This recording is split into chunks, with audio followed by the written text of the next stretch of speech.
Welcome to another episode of the H3 Podcast. We are here with ya boy, Philly D. But before we get into that, I want to give a quick shout out to our sponsor, Audible, for helping support our show. If you want a 30-day free trial with a free audiobook, go to audible.com/H3 Podcast. Philly D holds a special place in my heart because when we announced we were being sued about a year ago, he's the guy who went to the internet and said, these guys need help and we as a community should help them out. And I mean, we had no plans to ask for money then because we had no idea how insane it was going to be. Right. But I can say that thanks to Philly D, he raised like $170,000 for us. And it just, I mean, there's a good chance we would just be completely broke if it wasn't for him pulling everyone together. And I have to say that I have a soft place in my heart for you always.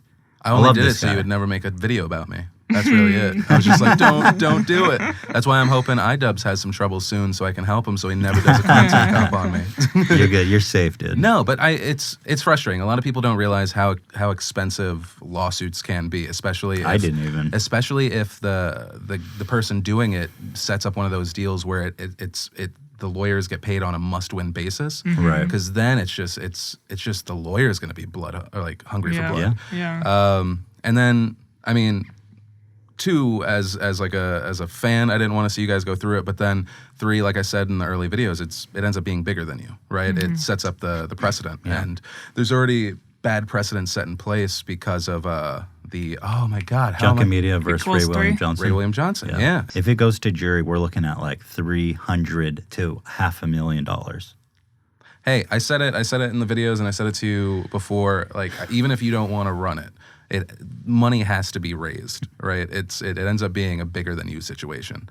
The weird thing is, if you end up winning, it ends up being one of the best possible things ever for you, right? Because where were you guys at before? I keep trying. I treat him like Voldemort in the sense of trying not to say. You say his name. The guy that we can't say his name.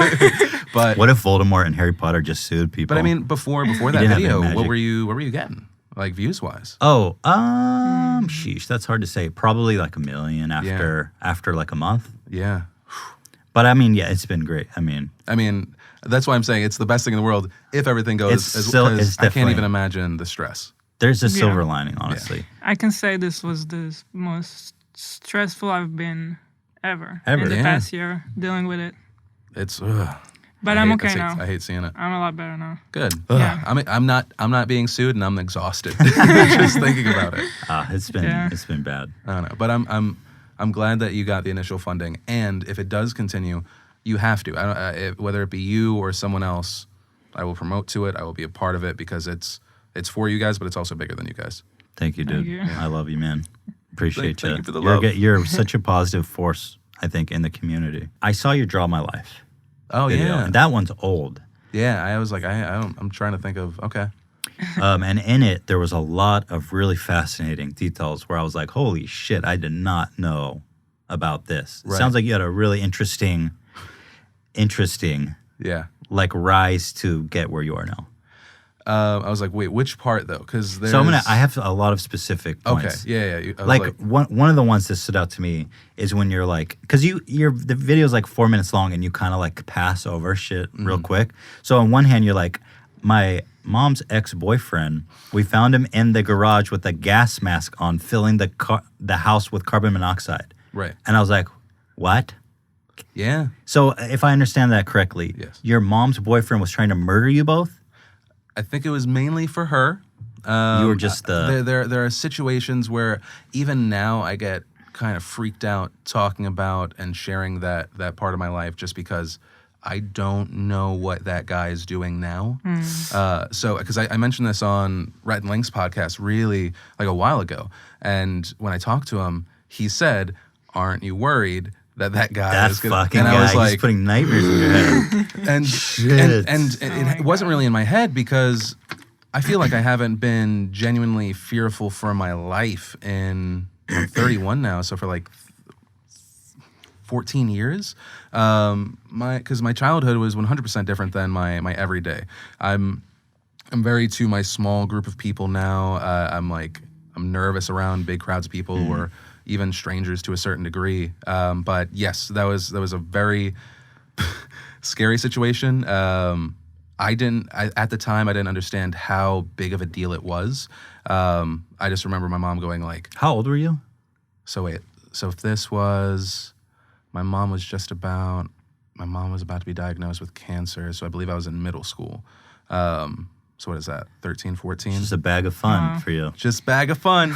But no, so we didn't know we had a carbon monoxide detector before that. And because it was behind her big mirror dresser, and it went off in the middle of the night. And I just remember her like screaming, and then we left the house that night. And that's just, it's such a weird... That is honestly one of the craziest things I've ever heard. Yeah, sorry, I'm trying. It's a lot of my childhood I just like put in the back of my mind. Like even my name change to Philip DeFranco, like I very much, that me changing my name to Philip DeFranco is very much me kind of reclaiming myself as a human being. Like I'm not going to live in fear. I'm my own guy. I'm never going to go back to who I was and what I experienced. And so, yeah, that's, wow, I had forgotten about that, man. Sorry, dude. No, this is like therapy. I would have weird-ass nightmares tonight. No, but yeah. We get our guests out here on the couch. You want to lay down and put your feet up? We can get really into it. Purple couches really should only exist for sex, by the way. Purple is way too sexy of a color. So what happened to him? Was he arrested? Yes. He went to prison. Yeah. I was like, I feel like he For attempted murder? No. So this is, I'm like, how specific do I get without? It's a very weird place. So I know he was arrested for drugs, right? Because that was the big thing. He was the drug dealer. Because I forget if it was in that video or in another one. He was in the garage. I remember hearing this whole situation that spirals out of control. I'm a kid. I hear him in the garage, and I'm like, what's that sound? It sounds like, is he hiding a present for me in the ceiling? And he leaves, and then I'm like, okay, I'm gonna get my present. And I push the panels very much like this, but they're the square ones. I push them aside, and there's this giant mustard jar. And I'm like, what the fuck? It's a weird present. Yeah, weird present. And I'm like, well, maybe it's hidden in the mustard jar. Maybe it's that awesome of a present. And I bring it down, I unscrew it, and it is a giant bag of pills. Wow. And it turns out later it was speed. Oh, that's a great one. Just that's speed. my drug of choice. And I think then I told my mom about it. I think then he found out that she knew about it, and I think that's why the carbon monoxide stuff happened. Wow. But it's also this weird conflicting thing, because that guy also paid for my mom. It's so... I saw that in the Draw of My Life. You were saying he took care of you guys. He was a nice guy. And so that's why, because I had a stepdad that beat the fuck out of me. And then here's this guy, and there's the carbon monoxide situation that completely derails the story, but he had been nothing but nice and sweet to me. And Jesus. he was becoming like my second dad. Right. How long was he living with you? Or how long had you known him for? Yeah, so I think she moved in with him was the place, but I feel like that relationship had to be like 3 years. Whoa. Wow. And he, all of a sudden, your mom found out he was dealing drugs, and he decided, I'm just going to kill them both. That's the solution. I don't want to say that specifically it, but that is the way that I remember the situation. Because when I say my mom ended up having cancer, I ended up living with my dad for a little while she got treatment, and then she was also dealing with that stressful situation. So I think she sent me away partly because of the cancer, but also because she didn't know what was going to happen. But wow, that must have. I mean, I can only imagine as a kid, you have this guy in your life who you like, and he's taking care of you, and then all of a sudden he's trying to fucking kill you and your mom. I mean, that's got to be like. I think. Do you feel like that's affected relationships you have, where you're like, I like you, but also, are you going to kill me someday?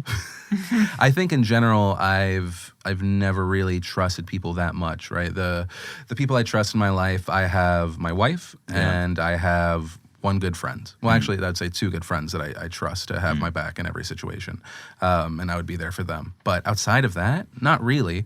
There's no incentive for most human beings to back up one another when it really gets into that moment, like are you going to run back into a building to try and save someone kind of situation? Or even to a more relatable degree, is someone going to try and fuck someone over so they can personally advance? But that was already ingrained in me. My dad from the get-go was like, don't trust people. Granted, top tier was like, don't trust women. They're going to try and make you have a baby with them, and they're going to try and take half. He was mainly like kind of spurned by my mom. But that's most of life, though. People, I think, make it very hard for you to trust them, whether they are trying to kill you as a child or they trying to use you for advancement and entertainment or business. That's tough, man. I'm just so everyone knows, like, I am a cynic, right? Yeah, that is like that's fair. I mean, I think you're entitled to that at this point. Thank you. I think you're entitled to your cynicism. Oh man. So there's a couple of other things that came up, like Go for it. Something I didn't know that really surprised me is you have this thing called PKD, which is some kind of kidney disease. Yeah, polycystic kidney disease. It's hereditary. So my dad had it. We think maybe my grandfather had it, but he died really, really early on. But yeah, so my dad has it. I have it. Shouldn't affect me for a few more years, hopefully. I really do need to go to the doctor and see how far it's advanced. But part of me is like, if I don't address it, then but it's a real thing, and it's also a thing that I'm worried about now for my kids, right? So I have one kid now. My wife's pregnant. Oh, it's a 50-50 shot with each kid, and so I mean it's like this stressful thing. You kind of end up hoping. And I hate it because people used to say it to me as a kid, but it was like, medicine's advancing, it'll probably be taken care of. And so it's like, I hope, but there's no definite thing. But I think that for me kind of having a fire under my ass, because I know that PKD started affecting my dad at 35. And so all of a sudden he wasn't able to do as much. And then like the pain came in, and then he had to get on medications, and it slowly advanced to a point where his kidneys were failing. And I mean, I'm so glad that I have YouTube as a career, but I am so glad that I somehow came down this path for YouTube, because my dad needed a kidney. I explained that in a video, and I was like, I don't know what to do. We're at like, there's no way that he's going to get one unless someone offers. And so I was like, you're not there. There's no exchange, because that's one, it's a rule, and two, really? Morally, it would be weird to be like, give me that kidney for money. But free market, do what happened to capitalism. Come on, man. Why we gotta do that? Well, because certain areas would just turn into organ kidney farms. Trades. Exactly. Yeah.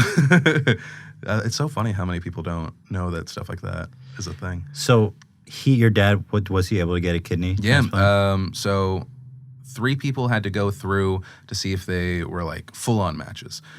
So a lot of people submitted, then a lot of people did, I believe it was blood work, and there were 5 people that might be a match. And the first 3 were not, I think it was something with physical match didn't work. The 4th one, there was something else. I think I don't want to say that it was not a personality. It was kind of a mental thing. And the last person was a perfect match, James. Wow. And he was just amazing. He was this vet, like young guy. And he said to me that the reason he was donating wasn't because of like my show or anything like that. He lost his father at a very young age, and he didn't want to see someone else do that, and he felt like he had to offer when he was witnessing this thing. What a hero. And amazing, the most selfless. Like, I want to end up being that selfless. That's amazing. Right? That's really amazing. But I'm like, I don't even go out of my way to donate blood. This guy, like, because it's not even just, he's inconveniencing himself for the rest of his life, right? He has one kidney. What does it mean for him? Well, so for the most part, most people can live regular everyday life with one kidney, which is why kidney donations are so great, because it's like living donors are key. If you get a cadaver kidney from someone that's dead, it's less likely to actually survive or not be rejected. But yeah, that's for me, that's like my biggest takeaway from this whole weird YouTube experiment. It just, That's crazy. But yeah, so in your show, you basically, if I'm understanding it, you asked your fans if anyone would donate a kidney? It was like, for me, it was like, I don't, This is the most awkward thing. Yeah, it's like, you let your dad die, or you just say, hey, does anyone out there, because it's like, they're both bad options, but it's like, what can you do? Yeah, if someone's going to hate on me because of that, and they think it's exploitation of my position, I totally understand that argument. But if I didn't, and he died, and he had to live through that pain and that like misery, that would kill me emotionally. You have to ask. You know? You have to ask. I feel like it, yeah. But the truth is, it's like, you don't force anyone. People, for their own reasons, like this guy found purpose in his life and comfort, and, you know, by giving that kidney to your dad. Yeah. So how's the guy doing who donated? So I don't think I've talked to him in 2 years. I know my dad. I think my dad still is in contact with him, but I'd have to ask. Did your dad experience any things like new traits? He's like, I got this dude's organ. I don't think that's all real. of a sudden I like Cheez-Its. Is that real? I didn't like I don't Cheez-Its. think that's real. I doubt it. It's like, I can jump higher. I don't know if a kidney. He's got super abilities now. I think that's just a Twilight Zone thing. Yeah, that's like the horror movie where it's like, he got a murderer's hands. Yeah. Like, what? So What are you talking about? Man, that is fascinating. Yeah, man. You just gotta do it. So I suppose you're probably afraid that you're gonna have to come to something like that yourself in the future. Yeah. But I normally don't care about myself in that capacity. I care about myself a little bit more now that I'm responsible for kids. Yeah. Because I'm just like, no. Now it's like I'm not just being selfish and like, if I go down, then I go down. It's like the whole ship potentially goes down. Right. I don't know. I mean, I am worried to a degree, but I keep myself busy with work and new projects, and you can't dwell on it. Yeah, I mean, when I was like 18 and 20, and maybe it was because I came from that messed up childhood, or maybe I just didn't have shit to do because I was broke, I would constantly think about how I was going to die.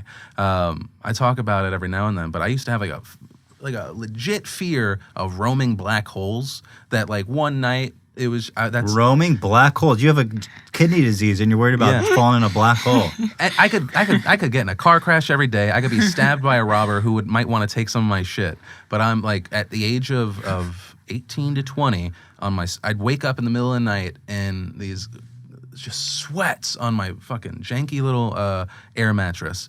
And I'm just like, because I either thought I was about to die from a roaming black hole, or if the light caught me, because like it comes through the blinds just right, and like a sound like a garbage truck went off, I'd think a nuke was going off. These are like those ridiculous, stupid fears. Right. And now I don't really have them. I'm like, just don't mess up anything in my news show.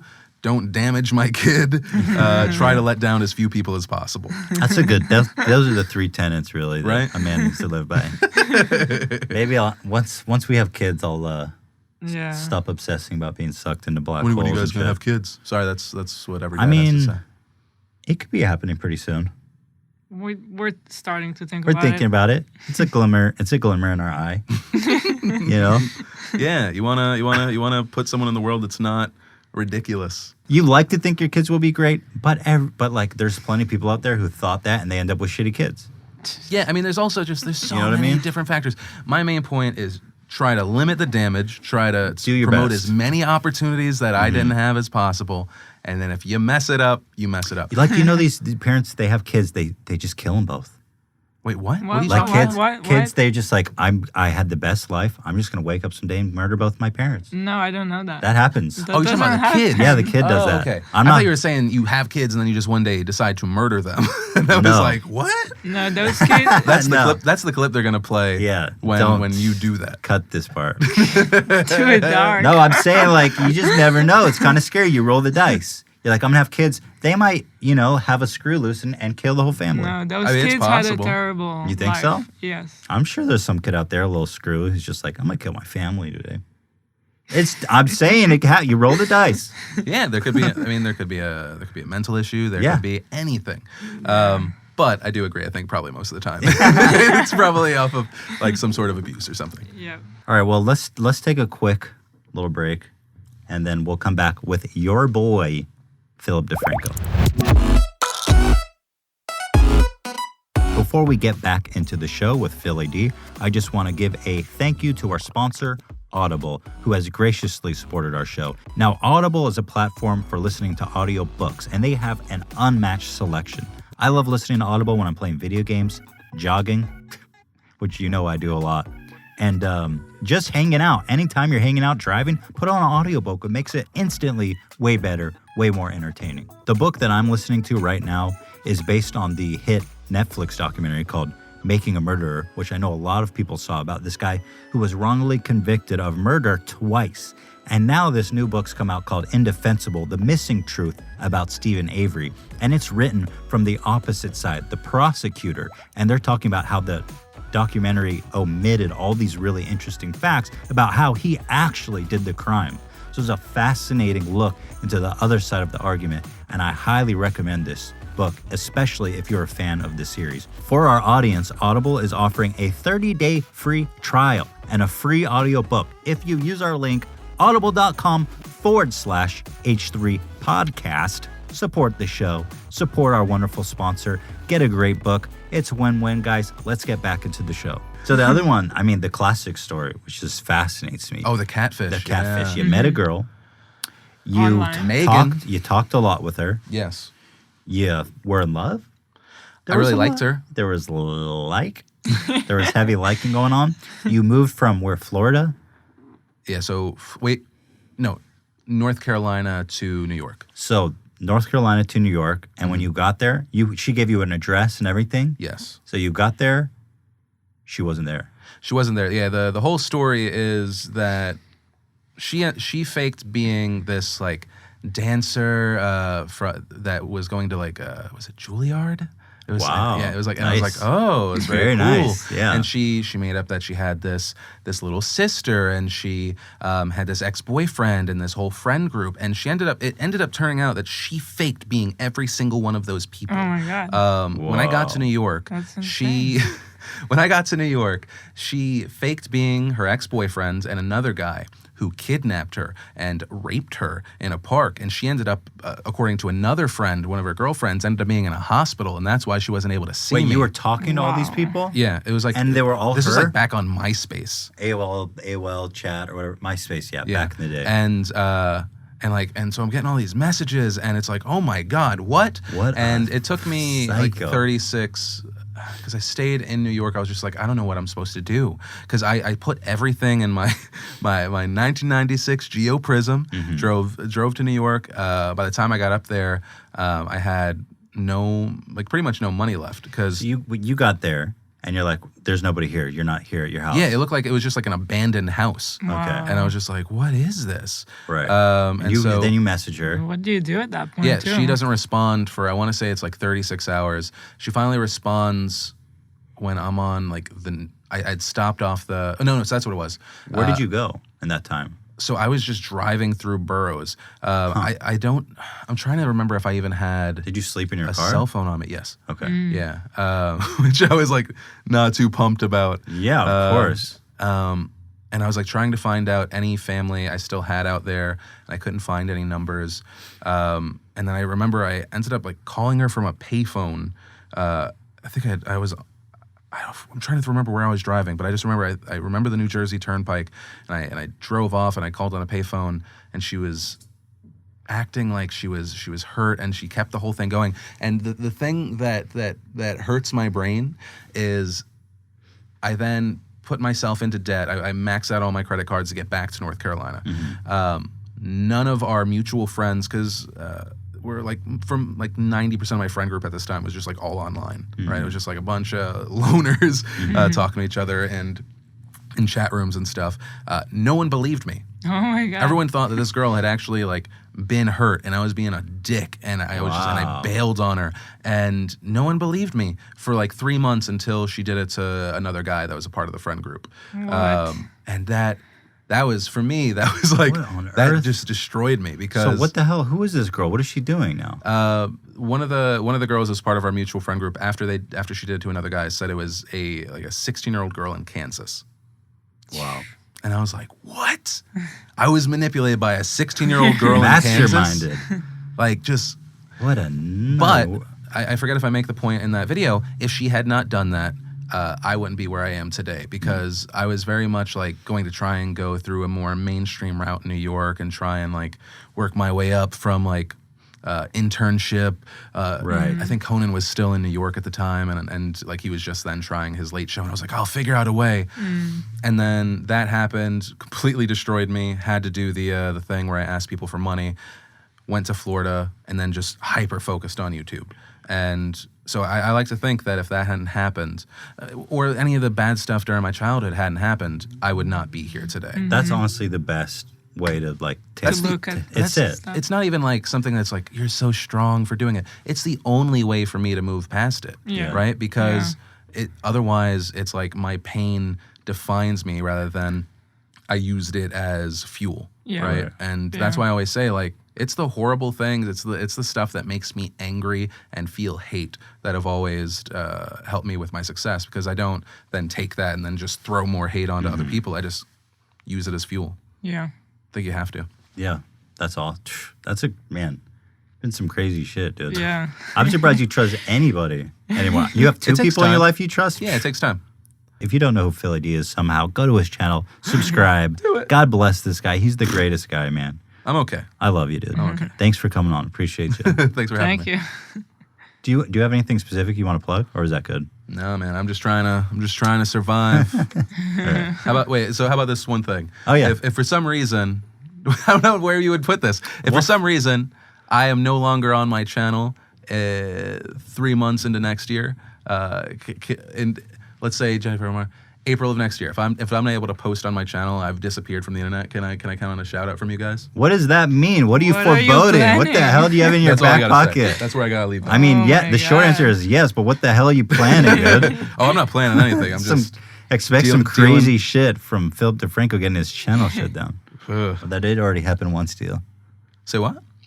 YouTube shutting down my channel and I don't know what to do. Hey, I was very stressed out about that. How dare you? All right. How dare you? All right, thanks, dude. Thank you.